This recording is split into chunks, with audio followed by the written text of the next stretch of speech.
Good morning everyone, welcome to a new reading vlog. It is currently Friday and I'm having a more chilled day today. I look a bit of a mess. I don't know if you can see my hair, but I don't want you to see my hair because I feel like a mess today. I'm a little bit sluggish because I got back quite late from Brighton last night. I went down a couple of days ago for this work conference and I live 4 hours from Brighton, so it was a 4-hour journey to get back yesterday, and I didn't get back until like 9 o'clock in the evening, and I didn't sleep very well, and you don't need to know this, but I thought I would start a new vlog today. My plan is to run this vlog until Monday because I'm actually off work on Monday. I booked the day off because I'm running a 10k on Sunday and I'm feeling really nervous about it, but also I figured I'm not gonna want to do anything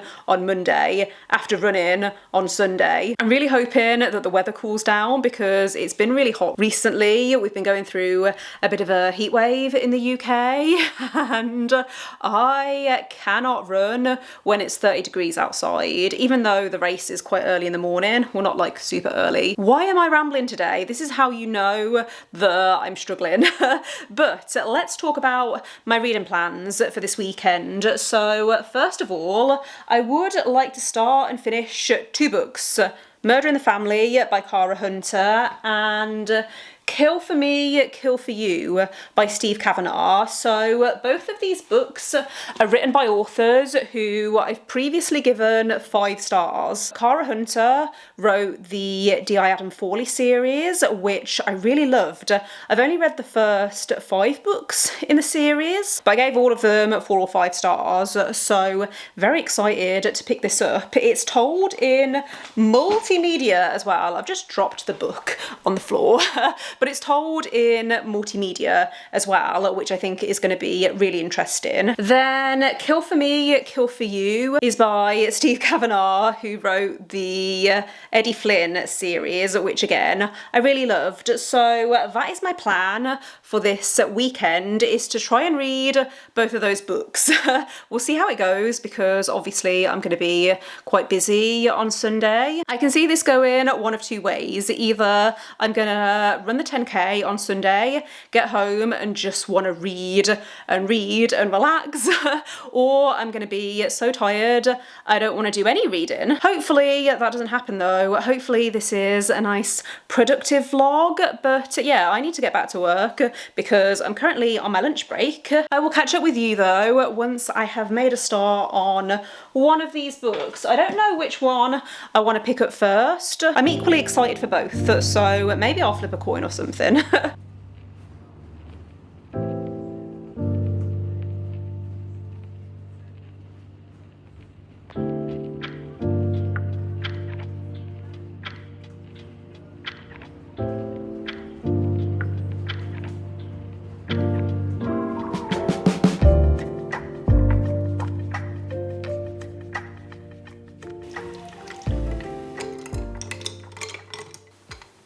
So last night I started reading Kill for Me, Kill for You by Steve Cavanagh. I don't know why, but every time I go to say the name of this book, I get confused. It's not even that much of a tongue twister, and it makes sense for the book because the whole concept of the book is if you kill for me, then I'll kill for you. So it shouldn't be that difficult to remember. But yeah, I started this last night.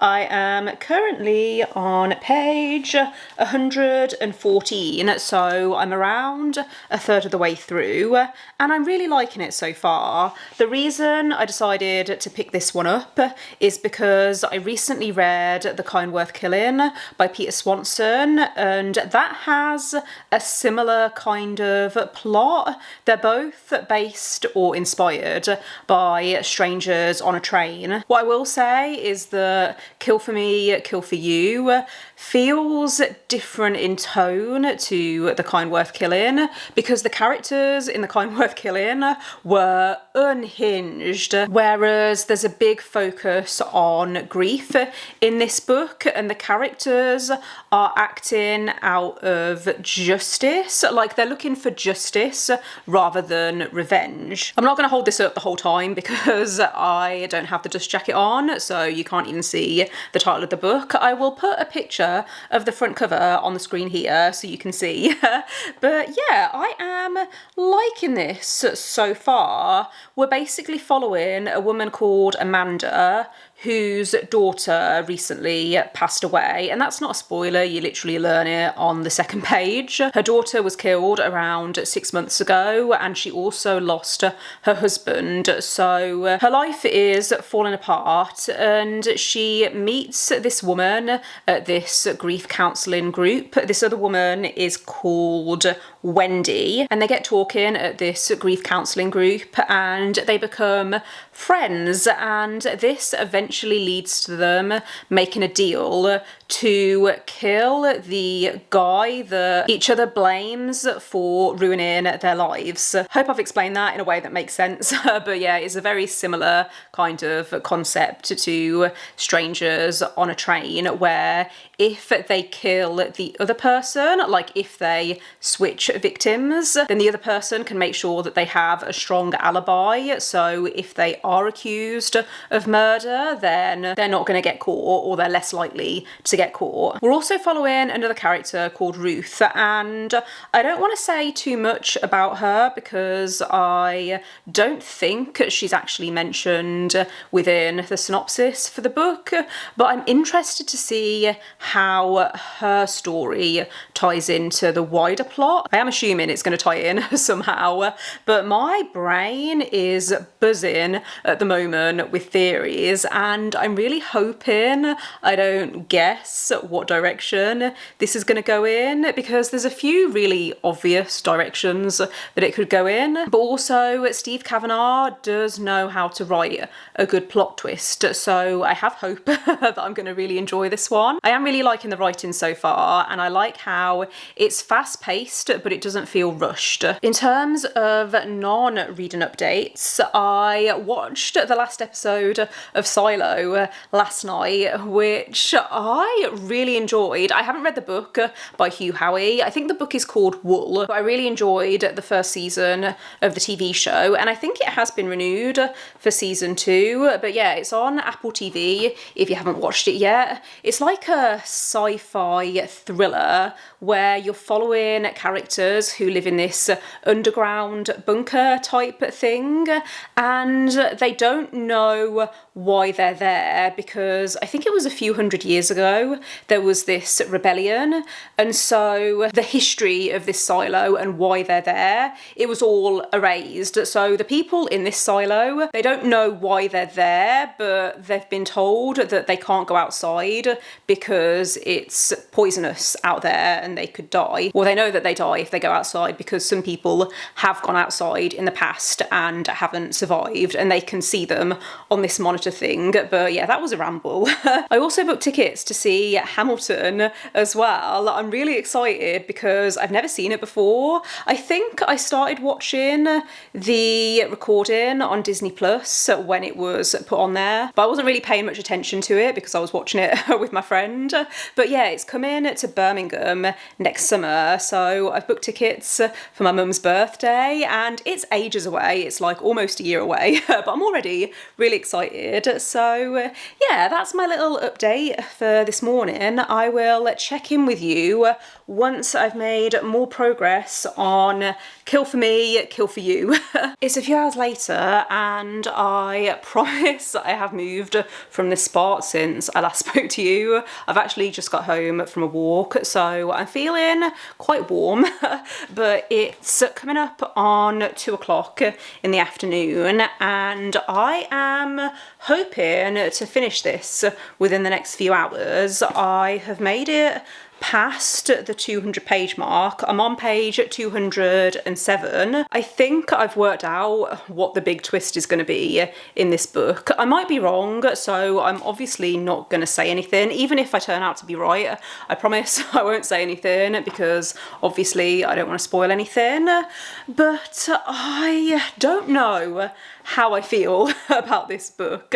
I'm enjoying it every time I pick it up. It's gripping, and the middle section has been very action-packed and adrenaline-fueled, but I feel like there's something missing and I can't quite put my finger on it, so I'm going to do some more thinking as I read the final part of this book, and then I'll give you some full thoughts once I do finish it. So I have now finished Kill for Me, Kill for You by Steve Cavanagh, and I don't know what I'm going to rate this, because I was ready to give this 4 stars right up until the last few chapters. Obviously, I'm not going to go into spoilers, but I hated the ending to this.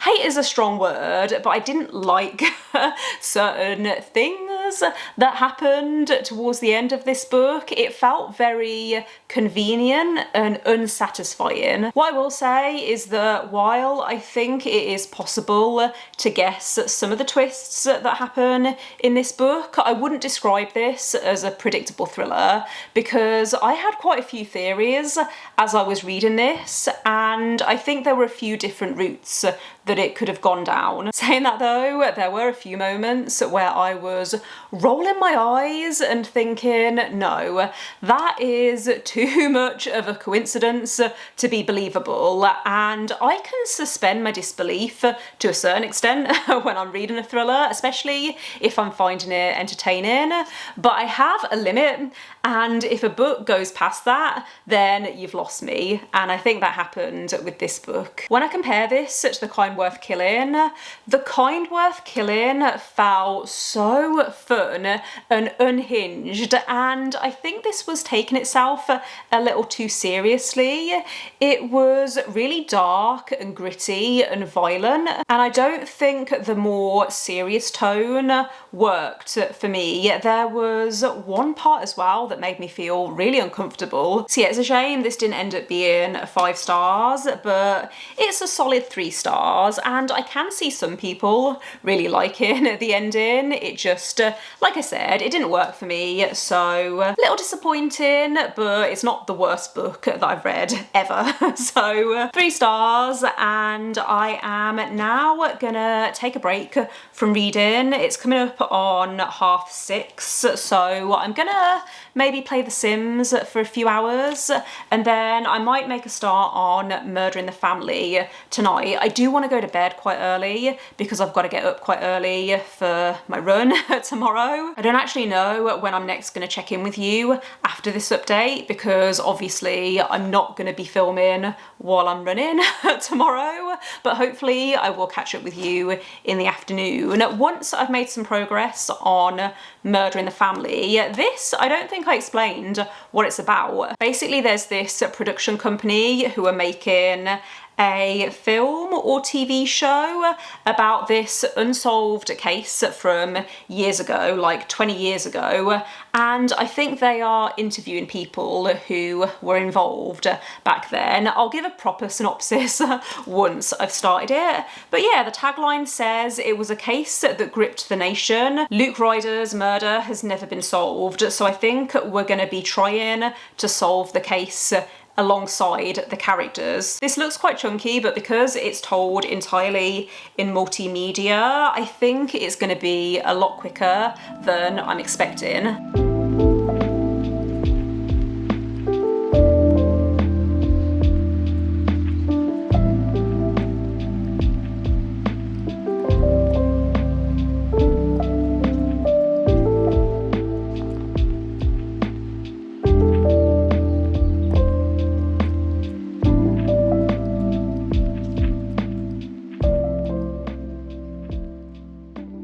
I wasn't sure whether I was going to want to show my face on camera today, but I'm home and I did it. I ran 10k. I still can't quite believe that I actually did it, but I did. I just kept going, and yeah, I am exhausted. So I've had a shower, as you can possibly see.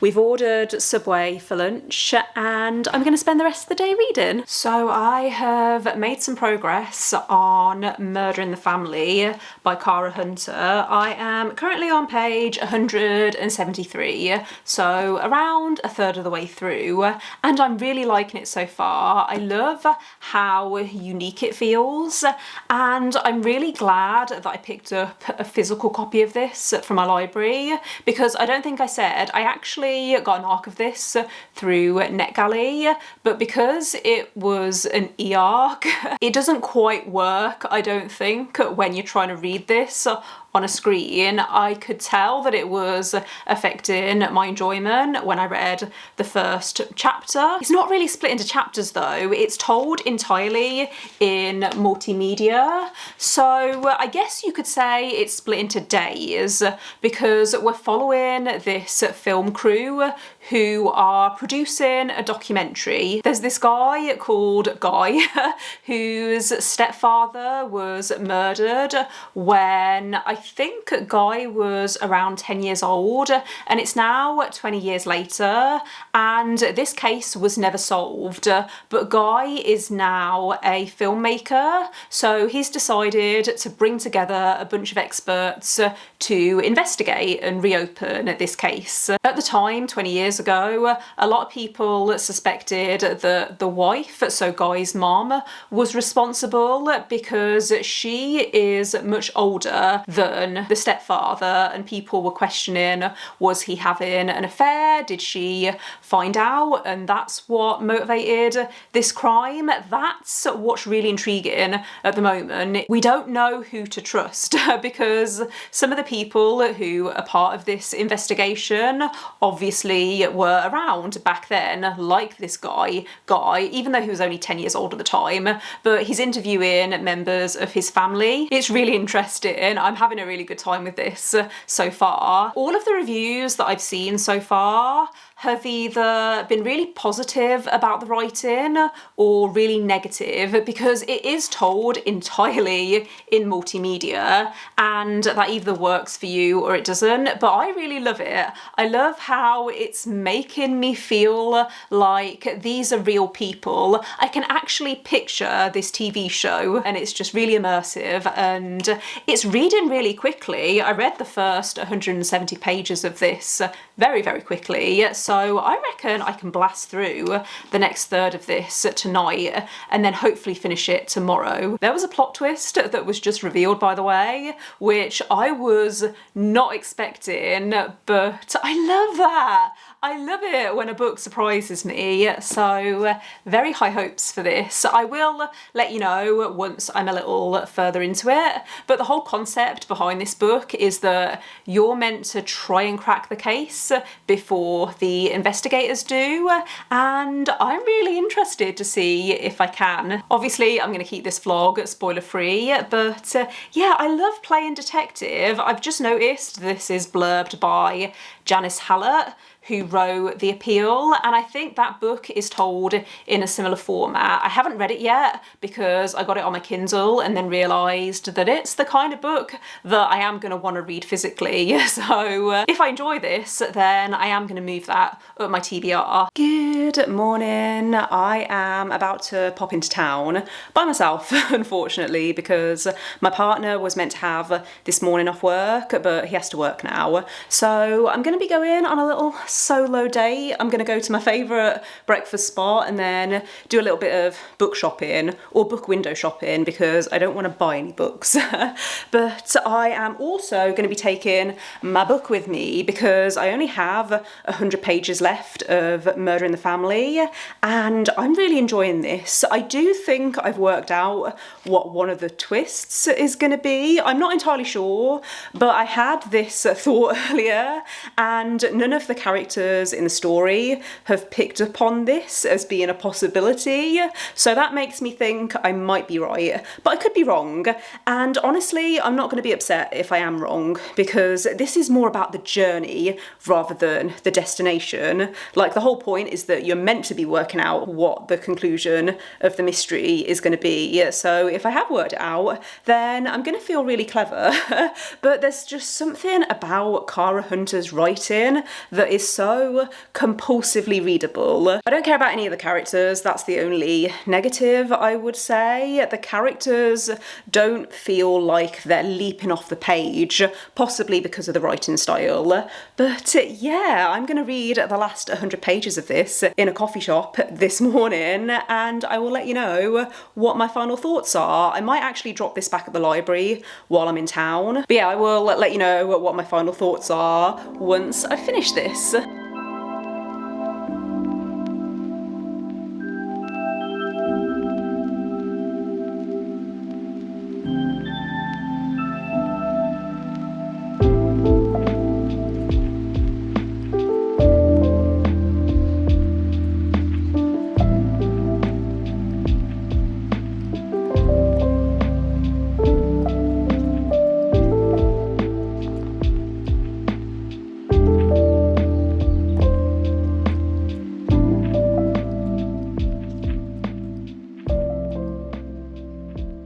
So I am home from a very successful shopping trip.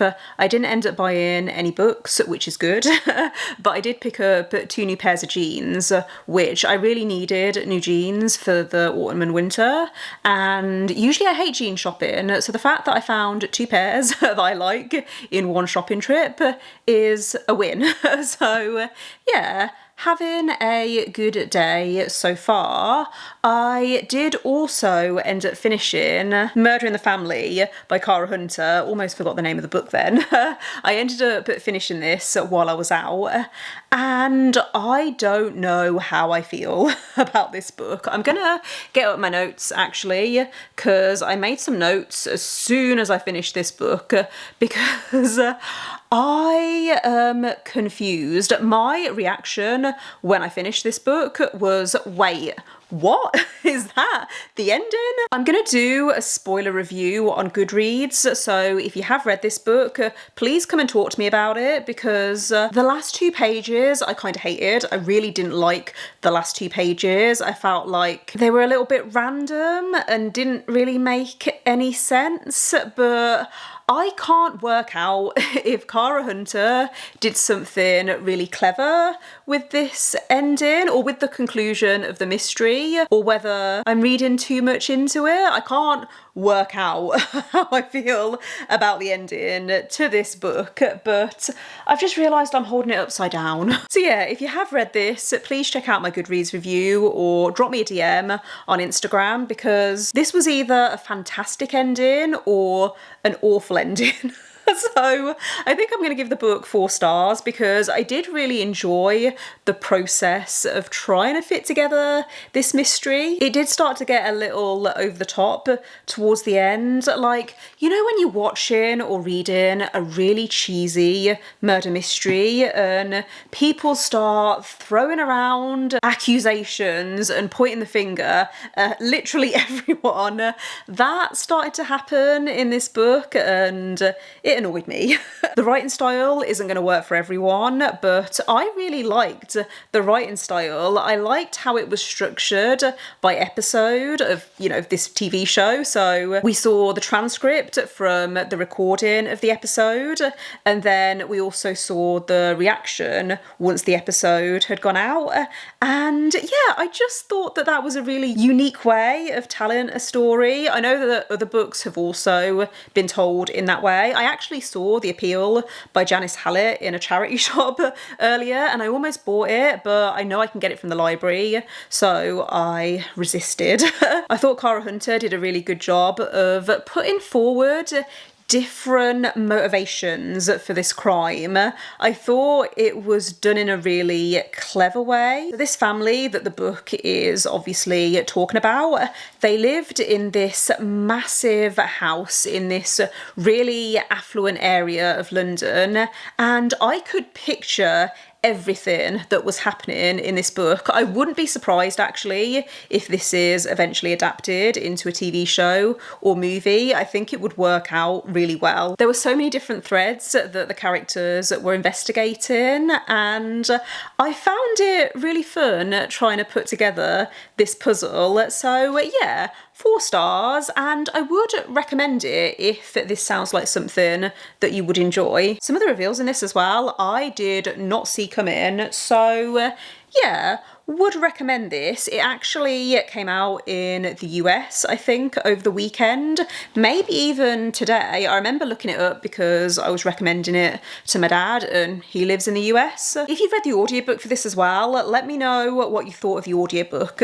because if they've done it properly with like a full cast, then I reckon it would be really good as an audiobook as well. But I am gonna start rambling and wrap up the read and vlog here. Thanks for watching if you made it this far. I don't know how interesting this vlog is because most of this vlog has been me in bed feeling a little bit sorry for myself. I've been really struggling with back pain this week, and especially like over this weekend. Not to mention I ran the 10k yesterday, so I have left this room but also I've been in quite a lot of pain. So thanks again for watching if you have made it to this point in the video. Let me know in the comments if you've read either Murder in the Family or what was the other book I read? Kill for Me, Kill for You by Steve Cavanagh. Don't forget to give this video a thumbs up if you liked it, and click subscribe if you would like to see more videos from me. But otherwise, I will see you next time. Bye.